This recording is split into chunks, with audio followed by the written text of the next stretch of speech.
Salve, salve, rapaziada. Hoje eu vim falar sobre as minhas primeiras impressões do Atlético Mineiro do Gabriel Milito.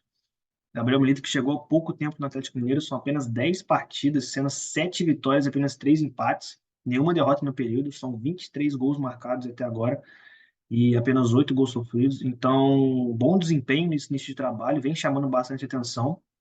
E um aspecto interessante é que o Gabriel Milito vem conseguindo muito rapidamente implementar muitas das suas ideias no Atlético Mineiro, né, e conseguir uma boa qualidade de execução dessas ideias, né? Não só implementá-las muito rapidamente, mas executar de maneira eficiente, né?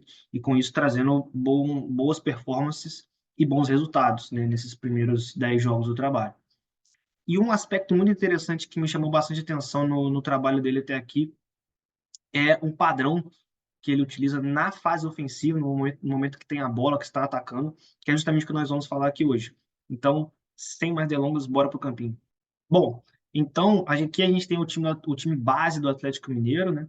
A gente tem alguns jogadores que, obviamente, vão sendo alternados, né, em posição, mas, de maneira geral, assim, tem um esqueleto já muito bem desenhado de qualquer equipe, a equipe titular dele, né? Muitos desses jogadores aqui são aquilo que é o mais próximo do 11 inicial do Milito, né? E ele parte de um sistema como um sistema de 4-4-2 como sistema base, né? Um 4-4-2 um tanto quanto atípico no futebol brasileiro. A gente não é mais tão comum a gente ver esse tipo de 4-4-2, que é aquele 4-4-2 com quatro meio-campistas, né? E de uma dupla de ataque, né? Não é tão comum mais, né? A gente vê muito 4-2-3-1 no futebol brasileiro, algumas equipes com 4-3-3, mas tem pouquíssimas equipes hoje que jogam com esse 4-4-2 sem pontas, né? Usando dois meias abertos e uma dupla de atacantes mesmo por dentro. Então, esse é o sistema base da equipe. E aí, o assunto do vídeo, né, já entrando nesse tópico, é um padrão da equipe no momento com bola. Então, como que se comporta o Atlético Mineiro do Milito quando tem a bola, né? Bom, quando tem a bola, já não se estrutura mais um 4-4-2, né? Apenas sistema base. Quando tem bola, o que que acontece?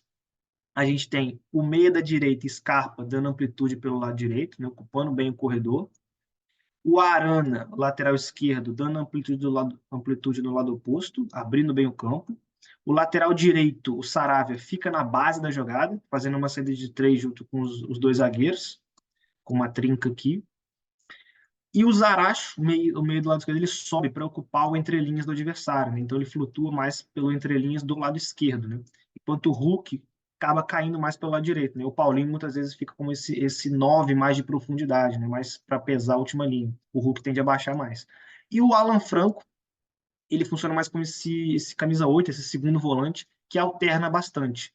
Então, ora, dependendo do adversário, ele baixa para fazer uma saída em 3+2 ao lado do Otávio, para dar mais apoio aos zagueiros na saída de bola, fazer essa saída em 3+2 aqui. Ora, ele sobe para ocupar o entrelinhas, dependendo sempre do adversário, né? Também dependendo do momento do jogo, né? Então, às vezes, o Galo consegue colocar até quatro jogadores entre linhas, né? O Franco centralizado, Zaracho, Hulk e Paulinho. E deixa só o Otávio nessa saída junto com os zagueiros. E fica uma espécie de um 3-1-6, né? Com variações para um 3-2-5. Bom, mas a dinâmica aqui, o padrão que tem sido bastante utilizado pelo Atlético, e que me chamou bastante atenção, é o uso desses dois jogadores aqui. Essa dobradinha dos dois alas. Eles têm tido muito destaque com o Milito nesse início de trabalho, justamente por conta de uma dinâmica que utiliza muito de inversões de corredor para colocar esses dois alas em situações de ou de um contra um ou situação de finalização, né? Então a equipe demonstra já com muita dinâmicas, com intenção clara de tentar gerar esses alas espaço para eles, né? Deixar com que eles recebam a bola como homem livre para fazer o jogo progredir. E muitas vezes invertendo de um para o outro, né? Inicia, consegue encontrar um ala em condições, atrai o adversário para um lado do campo e aí esse ala consegue fazer uma inversão para achar o outro ala do lado contrário, já em situação de último terço para conseguir ou um passe para finalização ou uma finalização propriamente dita. E aí a gente vai entrar nos vídeos para ver como que isso se dá, inclusive resultando em muitos gols, né? Nos últimos jogos a equipe conseguiu pelo menos 4 ou 5 gols fruto dessa dinâmica, né? E a gente vai ver como que isso funciona na prática agora no vídeo. Bom, no vídeo a gente pode ver como que o Atlético estrutura, que é a saída de três, né? Um 3+2 aqui, e a equipe constrói muito apoiado, né? Muito pé em pé, circulando e sempre buscando fazer a bola chegar nos alas. Nesse momento a bola entra no Scarpa, ele recebe como homem livre e aí faz o jogo progredir. E aí quando chega no último terço, a inversão buscando justamente o lado oposto, né? Não necessariamente a bola vai sempre passar pelo outro ala, mas é sempre usando muitas essas inversões, né? De novo, atrai para um lado, a jogada começa com a Arana do lado esquerdo, desse lado, e já faz a inversão para achar o Scarpa aberto no lado oposto para entrar no último terço, colocando ele em situação de 1 contra 1. E aí depois a outra inversão, colocando de novo o Arana no jogo. Então, duas inversões seguidas e novamente a jogada termina em gol para o Atlético, né? Esse jogo contra o Cruzeiro, a equipe usou bastante disso, né? Então, novamente, eu saí em 3+2, pé em pé, circulando, conseguiu quebrar a pressão, aciona o ala como homem livre. E aí o Scarpa como homem livre tem espaço para progredir. Chegou no último terço, inversão para o lado oposto, para achar o outro ala aberto.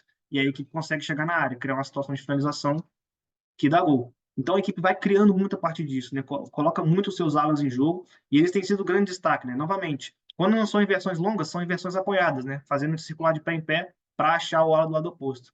E aqui tem um detalhe que mostra muito bem como essa dinâmica funciona para atrair o adversário por dentro para libertar por fora. Então, quando ele opta por fazer inversão de corredor de pé em pé, ao invés de fazer uma versão longa, os apoios de dentro arrastam a marcação para dentro e consegue abrir espaço por esse lado do lado contrário. E o Scarpa recebe livre. Inclusive, nesse mesmo jogo, ele fez um gol muito parecido. Novamente, a jogada iniciando no lado esquerdo, o movimento de apoio por dentro atrai a marcação, o lateral adversário para dentro, e gera espaço para o Scarpa, que quando recebe já chega finalizando de primeiro. Consegue receber com condições de finalização. Então o Milito vai conseguindo, através das sessões de treino, né, conseguindo operacionalizar muito bem essas ideias e conseguindo criar condições para esses jogadores de lado de campo, né, usá-las, seja o lateral como o Arana, seja o meia como o Scarpa, seja o Alisson aqui como um ponto, né, para esses jogadores receberem essa bola, essas inversões do lado oposto, já em condições de ou de assistência ou de gol. Então, apesar de ser um trabalho ainda muito no início, né, como eu falei, são apenas 10 jogos ainda no comando do Atlético Mineiro, é um início bastante promissor, já mostrando ideias muito interessantes, principalmente em organização ofensiva. Agora, esperar os próximos jogos para ver como que essa equipe vai evoluindo e eu particularmente estou muito curioso para ver como que vai se dar o desenvolvimento dessa equipe do Atlético Mineiro do Gabriel Milito.